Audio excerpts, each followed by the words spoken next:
여러분들도 야근이라는 게 있잖아요. 그죠? 야근을 하고 막 그렇습니다. 저도 야근이 있습니다.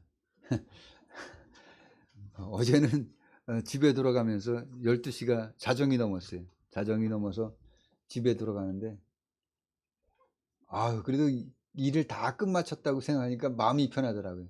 그래서 사무랑 같이 가면서, 오늘 갔다가 오늘 다시 들어오네.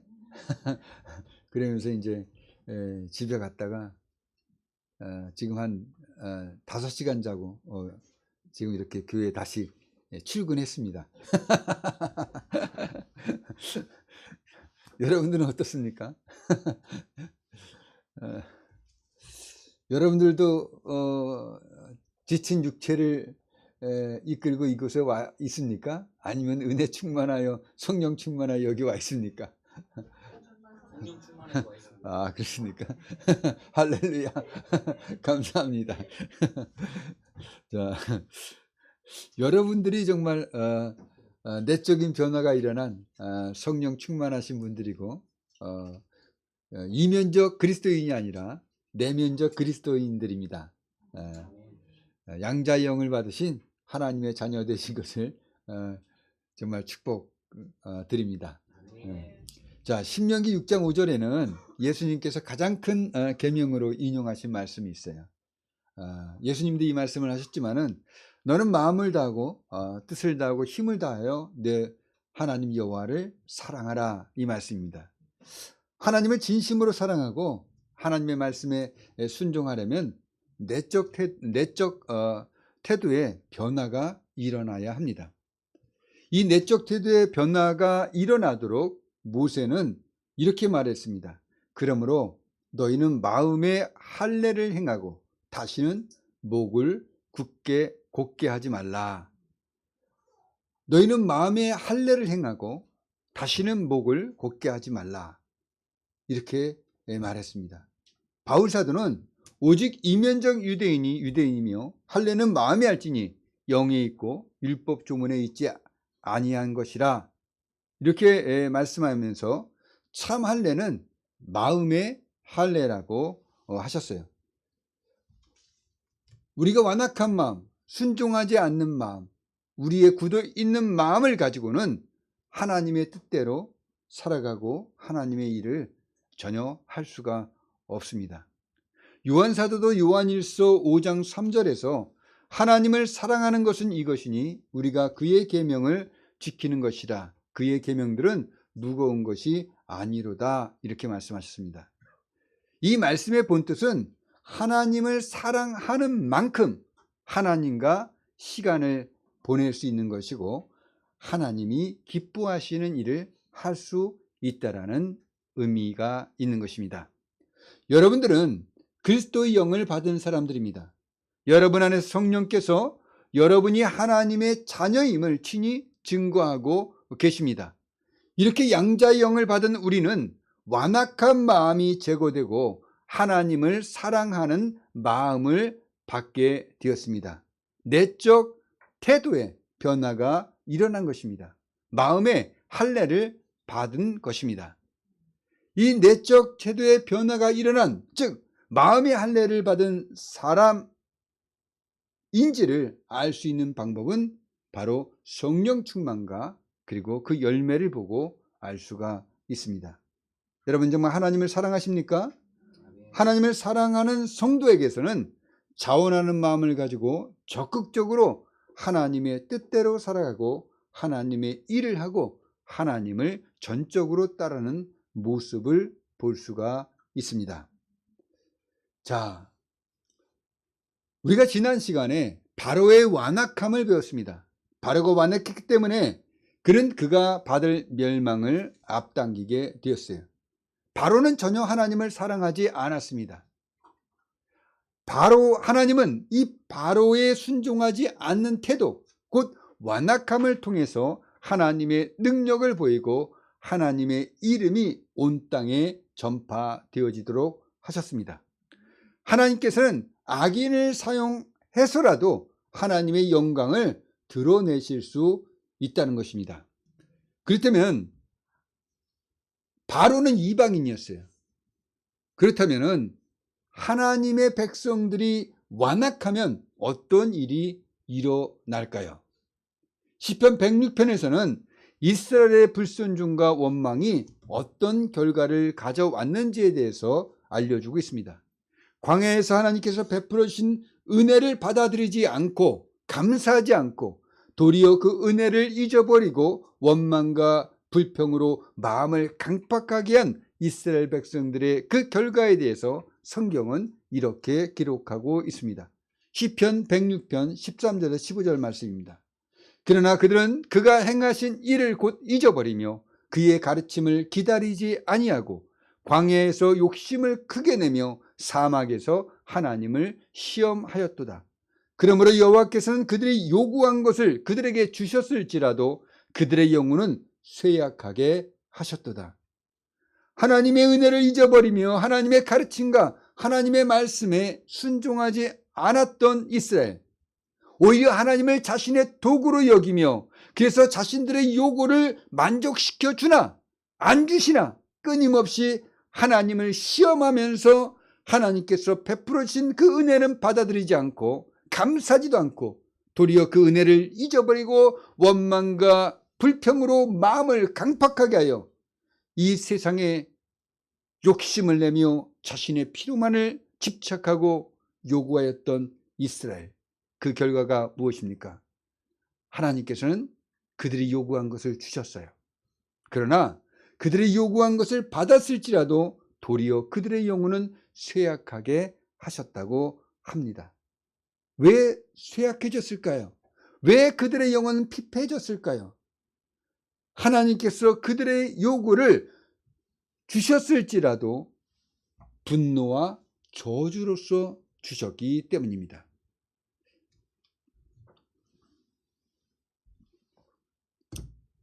한 가지 예를 들겠습니다. 이스라엘 백성들이 이렇게 말합니다. 우리가 애굽에 있을 때는 값없이 생선과 오이와 참외와 부추와 파와 마늘들을 먹은 것이 생각나거늘 이제는 우리의 기력이 다하여 이 만나 외에는 보이는 것이 아무것도 없도다. 이렇게 원망하고 불평하면서 고기를 먹기를 요구합니다. 하나님께서 이들의 기도를 들으셨어요. 그래서 하나님께서 말씀하십니다. 내가 이스라엘 백성들에게 고기 냄새 진절이 칠 때까지 내가 한 달 동안 고기를 먹게 해주겠다.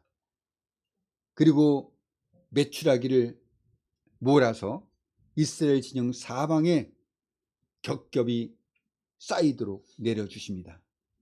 그러나 고기가 아직 이 사이에 있어 씹히기 전에 여호와께서 백성에게 대해 진노하사 심히 큰 재앙으로 치셨기 때문에 그들 중에 일부가 생명을 잃어버리게 됩니다. 그 죽은 자들을 매장한 장소를 기브롯 핫다와라고 하였는데 이 말은 탐욕의 무덤이라는 뜻입니다. 하나님께서 그들의 탐욕대로 요구한 것을 주셨을지라도 분노와 저주로서 주셨기 때문에 이스라엘에게는 불안과 양심의 위협과 자책과 슬픔이 넘치게 하셨어요. 그러니까 그들이 요구한 것을 받았을지라도 하나님께서 은혜로 주시는 것이 아니에요. 분노와 저주를 주셨기 때문에 그들은 그걸 받아도 불안합니다. 또 자신들이 잘못한 것을 알기 때문에 양심의 가책을 받습니다. 그리고 생명의 위협을 받아요.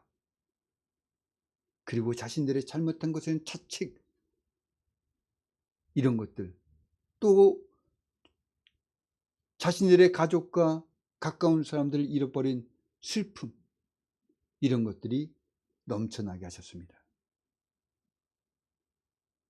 그러니 이들이 요구한 것을 받았다고 할지라도 그 요구한 것으로 말미암아 기뻐하고 즐겁고 하나님께 감사하고 영광을 돌리며 그 주신 복을 누릴 수 있었던 것이 아니라 오히려 영적으로 피폐해져 버린, 쇠약해져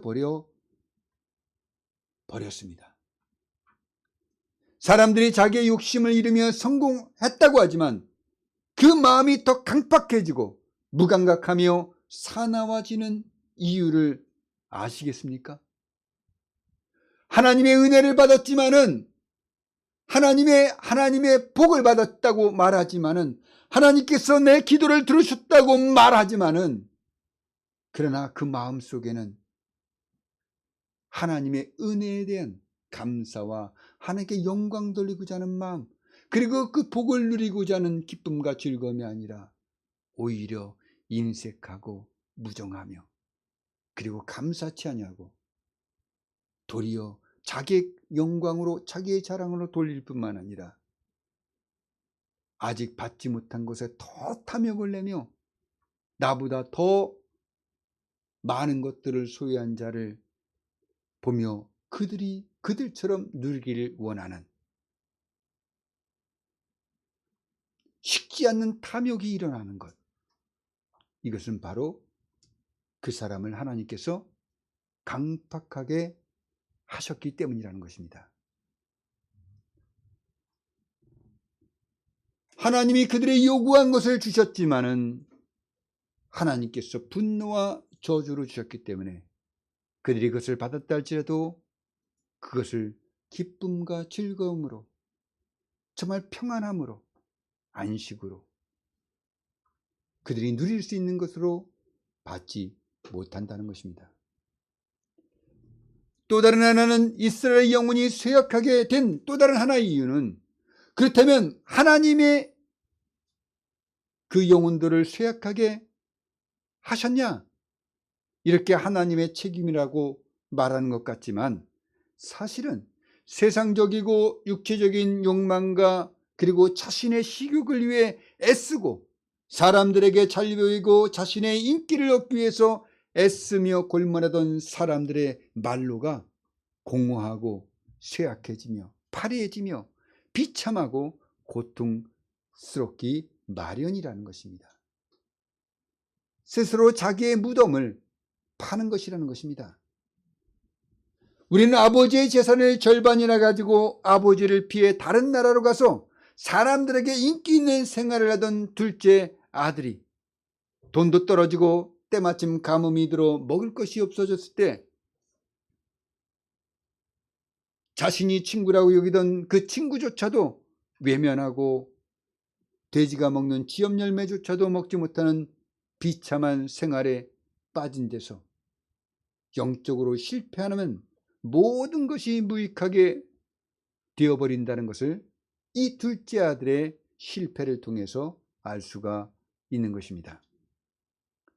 하나님 나라의 가치와 그 신분과 영적 권위를 망각하고 영적인 복을 무시하면 하나님이 주시는 보호와 안전을 버리게 되고 자신의 욕망을 쫓아간 완악하고 강팍한 그 사람의 본성이 그 자신을 황폐하게 만들어 버린다는 것입니다.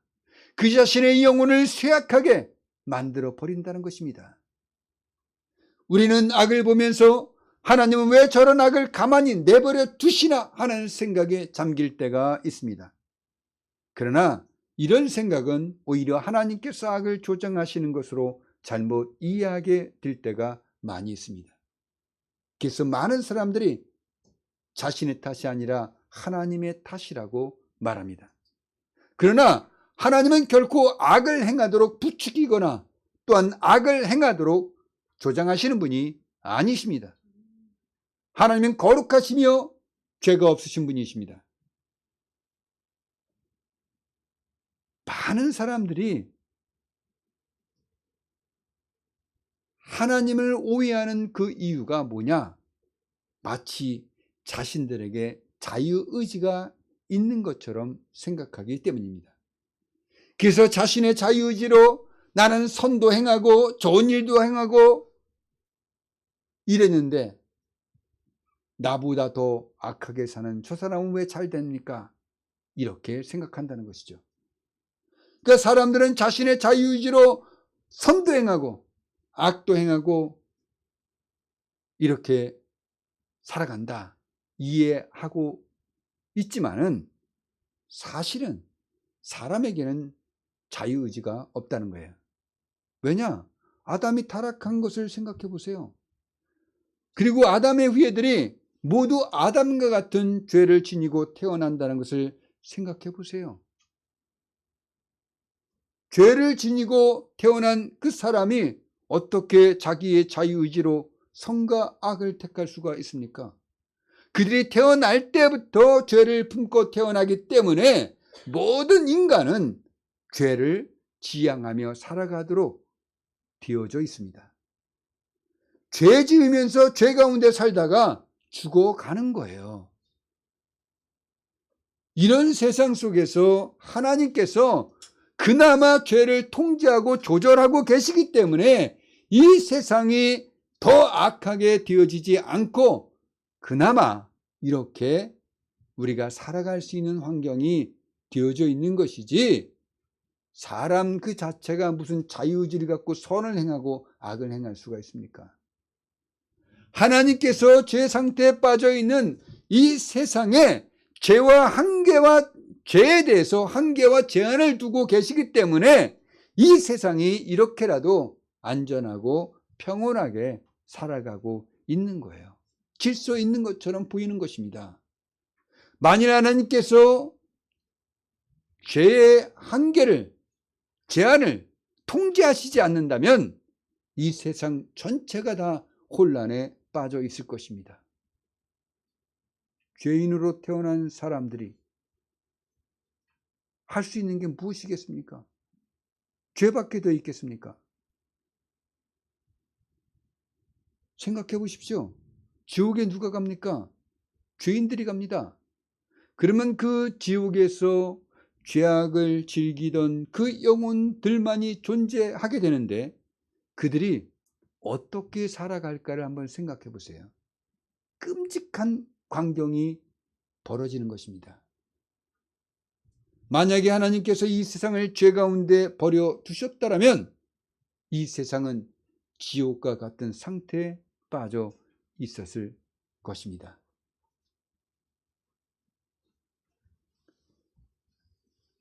하나님께서 죄를 통제하고 한계를 정해 두셨기 때문에 그나마 이 세상이 이렇게라도 존재하고 사람들이 살아가고 있는 것입니다. 그러니 우리가 하나님을 원망하고 하나님에 대해서 불평하는 것이 아니라 하나님께 감사해야만 한다는 것입니다. 그렇다면 하나님께서 사람들을 강박하게 하시는 방법은 어떤 것이겠습니까? 첫째로 우리가 바로에게서 보았던 것처럼 하나님께서 제한하시는 작용을 철회하시는 방식입니다. 하나님께서 그 제한하시는 작용을 철회하실 때에는 사람에게 있는 그 죄성이 더욱 굳어지고 그리고 그 죄성이 더욱 두드러지게 나타나기 때문에 강팍해지는 일이 있게 됩니다. 하나님께서 사람들로 하여금 그 타락한 본성을 마음껏 타락한 대로 사용하도록 내버려 두시는 것입니다. 어떤 사람이 자신의 죄성을 가지고 자기가 하고 싶은 대로 하도록 내버려 두시고 마음을 자유롭게 또 온화하게 하는 그 모든 것을 다 거두어 버리게 되면 사람의 부패한 본성대로 그 마음이 완악하고 강팍하게 되는 것입니다.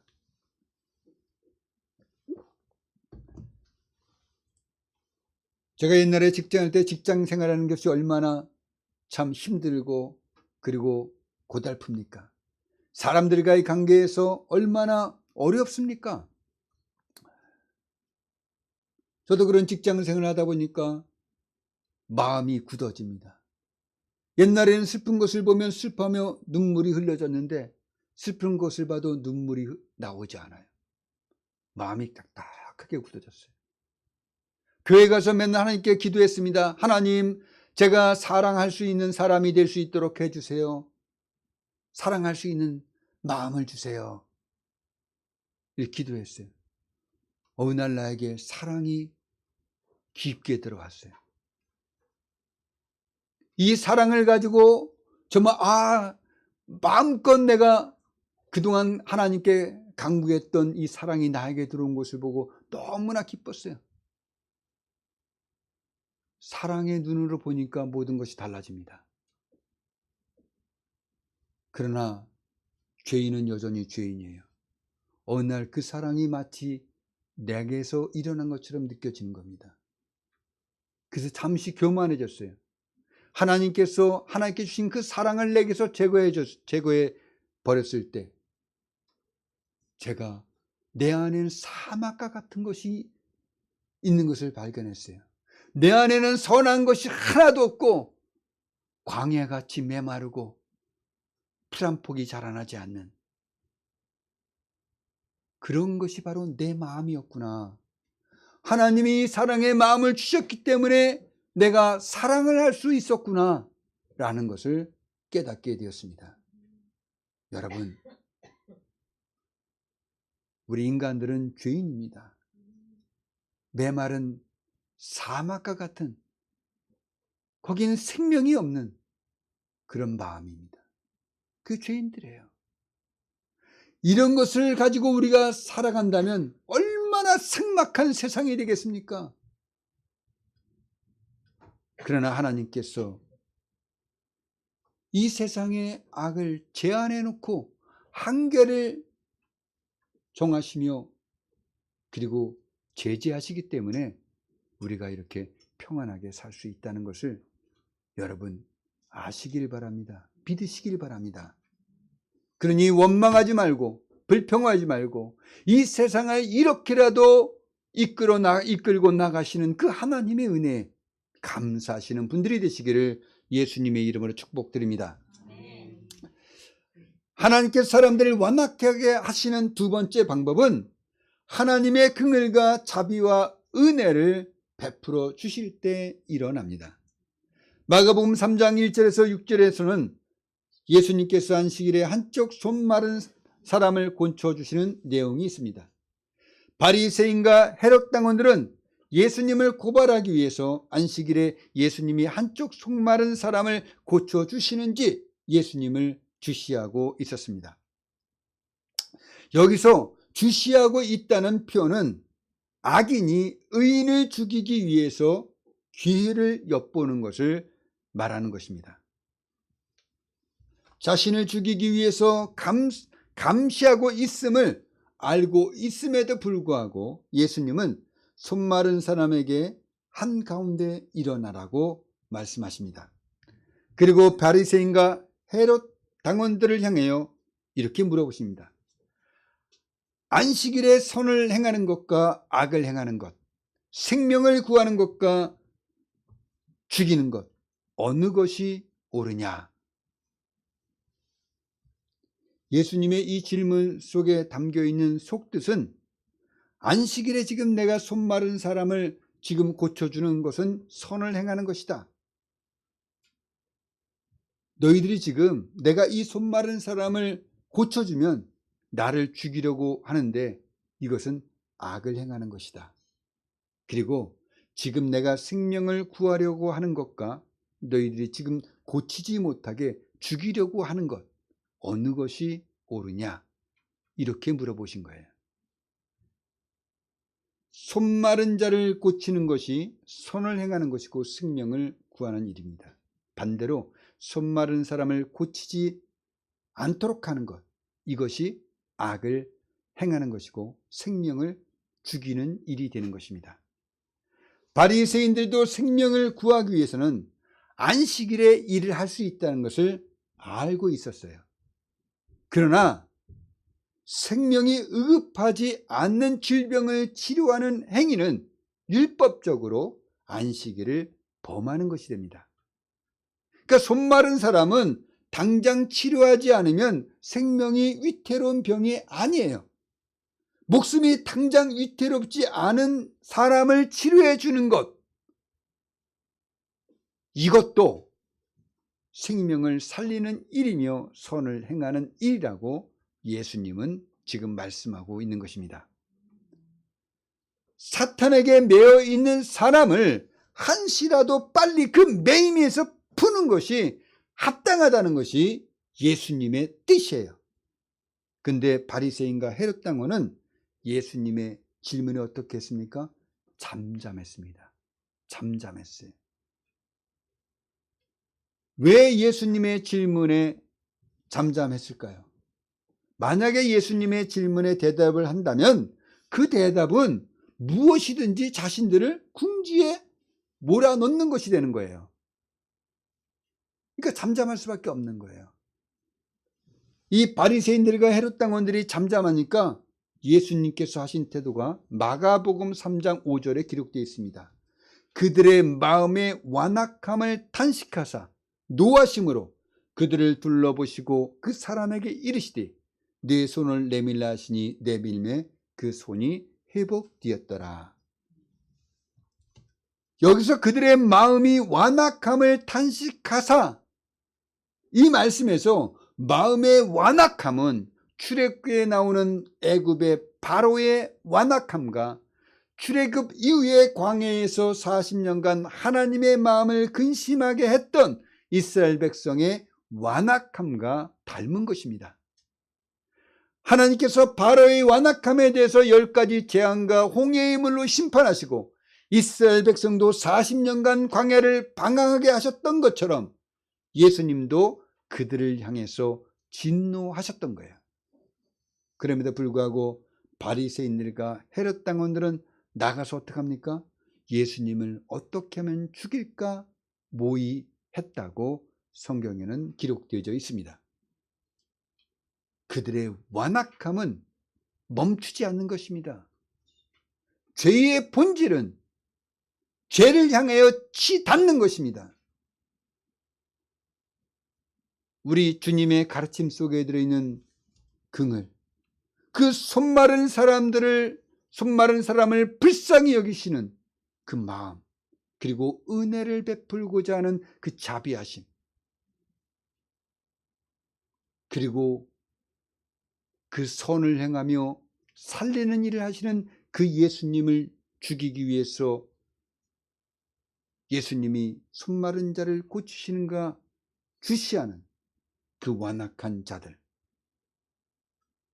이 완악한 자들은 주님을 십자가에 못 박아 죽이게 하는 악을 행하고 생명을 죽이도록 충동받도록 하였던 것입니다. 그래서 결국 예수님이 십자가에 못 박혀 죽으심으로 당신의 백성들을 죄에서 구원하시는 그런 하나님의 은혜로운 역사가 일어나게 되는 것입니다. 여러분, 완악함과 강박함은 죄인의 성품입니다. 그들은 악을 행하고 그들은 죽이는 일을 합니다. 마음이 완악하여 자신의 완악함을 버리지 않는 자들의 최후는 바로와 이스라엘의 경우에서처럼 그들의 마지막은 하나님의 진노와 심판뿐이라는 것을 우리는 기억해야 합니다. 사랑하는 여러분, 하나님의 성품을 닮은 내적 변화가 있는 마음의 할례를 받은 양자의 영을 받은 성도이십니까? 그렇다면 여러분, 하나님을 닮게 되어 있습니다. 자녀는 부모를 닮습니다.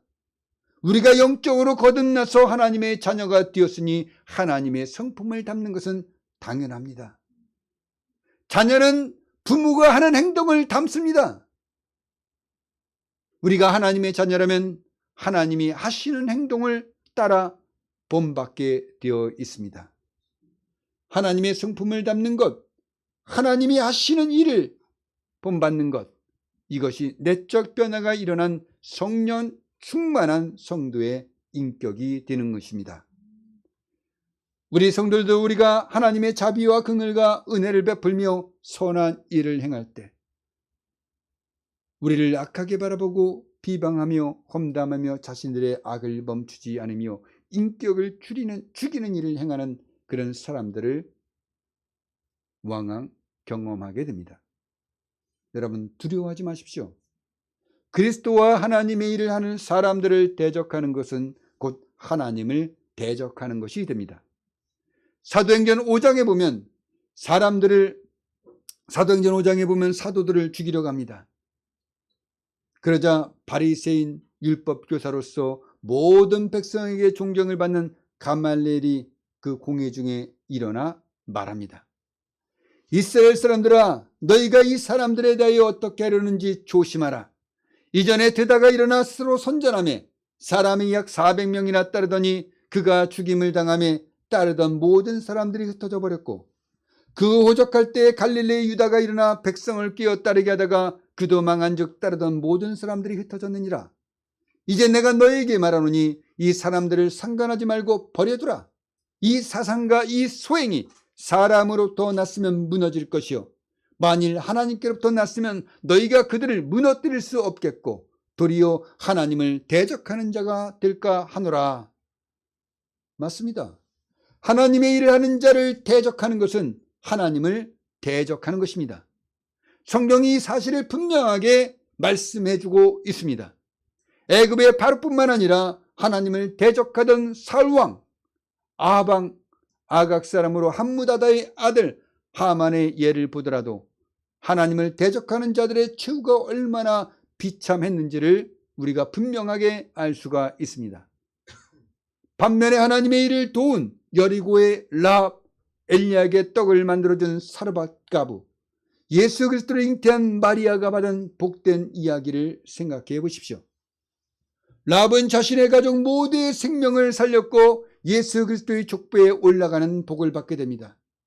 사르밧 가부는 지독한 가뭄 가운데서도 그녀와 그녀의 아들의 양식이 가뭄이 끝날 때까지 계속해서 공급되어지는 복을 받았고, 죽은 아들이 살아나는 기적을 체험하면서 하나님과의 관계가 회복되어 바른 신앙을 갖게 되어 영적인 복을 받게 됩니다.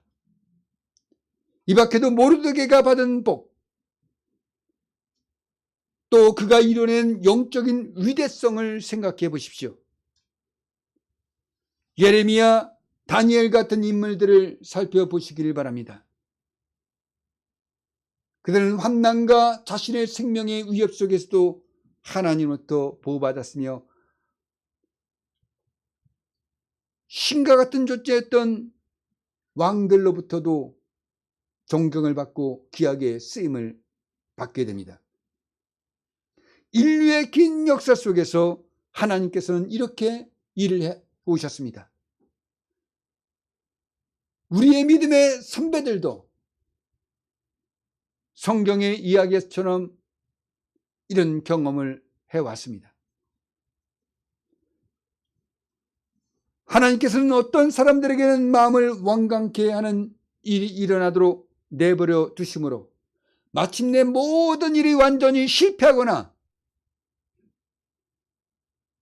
완전한 심판, 절대적인 심판에 빠지도록 내버려 두십니다. 하나님은 악을 제어하는 힘을 거두시어 악한 사람들을 그 본성대로 내버려 두어 사단에게 넘겨버리십니다. 고린도전서 5장 5절에는 이런 말씀이 있습니다. 이런 자를 사단에게 내주었으니 이는 육신은 멸하고 영은 주 예수의 날에 구원을 받게 하려 함이라. 어떤 말씀입니까? 고린도 교회의 성경적인 교훈을 듣지 않는 완악한 사람이 있었나 봅니다. 그 교회 중에 있는 그 악한 죄를 지은 사람을 바울 사도가 사단에게 넘겨주었다는 것입니다. 그래서 사단으로 하여금 그의 육체와 생명을 다루도록 하였고, 이것이 그에게 형벌이 되어 정신을 차리도록 만들어 회개하여 다시 구원받은 자로서 합당한 생활을 할 수 있도록 했다는 것입니다. 왜 하나님은 사람들의 마음을 완악하게 하실까요? 그래서 사람들을 절망의 상태에 빠지게 하실까요? 그래서 하나님의 능력을 보이시고 하나님이 하신 일들을 온 땅에 전파되어지게 하실까요? 하나님 자신의 위대하고 영광스러운 목적을 위해서입니다. 만일 하나님께서 모든 사람들이 할 수 있는 방법으로, 또는 일부 권세와 능력이 있는 사람들이 할 수 있는 방법을 하였거나 사람들의 교만과 과장과 허세를 받아들일 수 있는 강도로 하셨다면 많은 사람들이 이렇게 말할 것입니다. 그건 나도 할 수 있어. 나도 그만큼 가지고 있어. 출애굽기 7장에서 보면 이런 내용이 있습니다. 여호와께서 모세와 아론에게 말씀하십니다.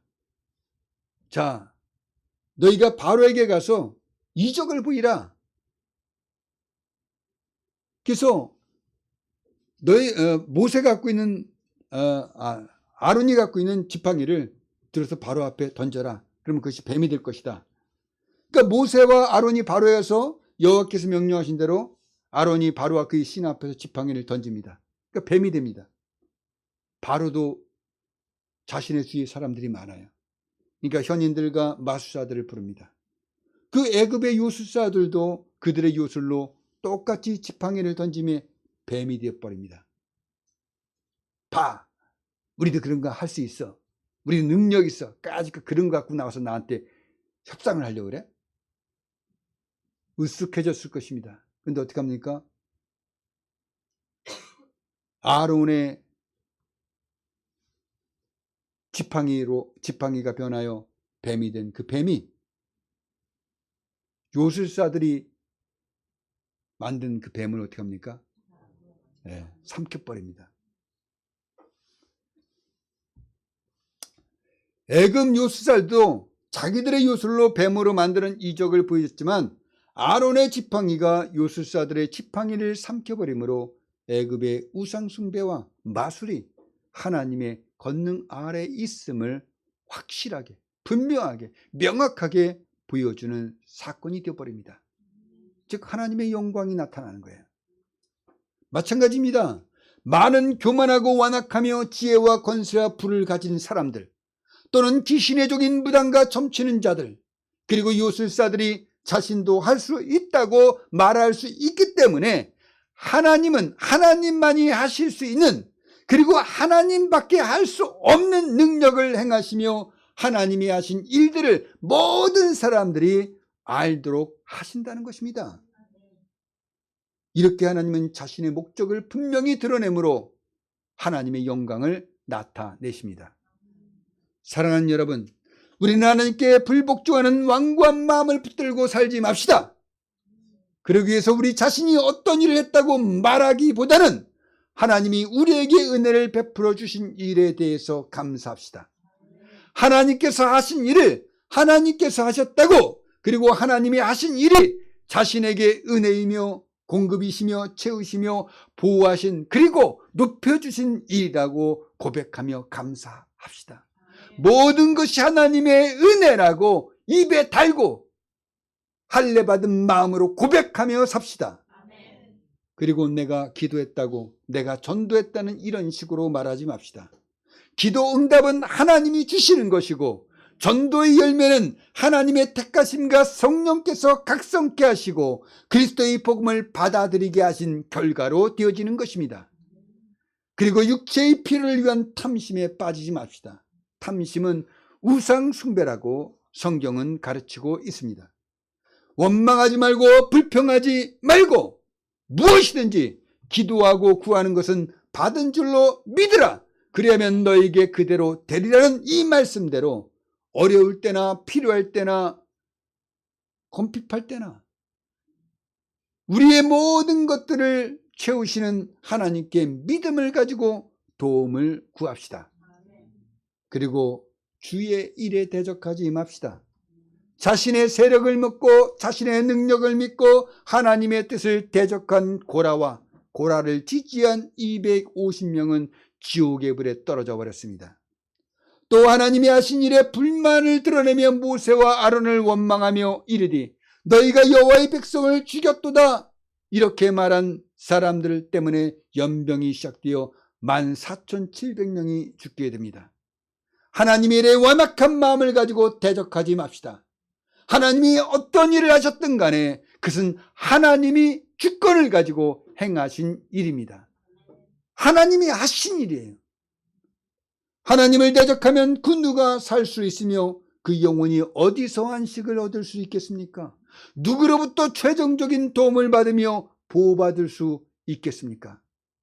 라합과 같이 자신의 신앙의 고백대로 하나님의 일을 도우며 믿는 대로 실천할 때 하나님께서는 그 자신이 부탁한 것 외에도 알지도 못하고 바랄 수도 없는 복을 더하여 주셨다는 것을 아시고 완악함을 버리고 강팍함을 버리고 자신이 믿는 하나님의 말씀을 그 믿는 대로 하나님께서 무엇을 행하시고 예수님께서 어떤 내용을 가르치셨는가를 깨달아 알고 2026년은 그 말씀대로 믿으며 그 말씀대로 행하며 하나님의 인도와 부와 복을 받는 성도의 생활을 해 봅시다. 기도하겠습니다.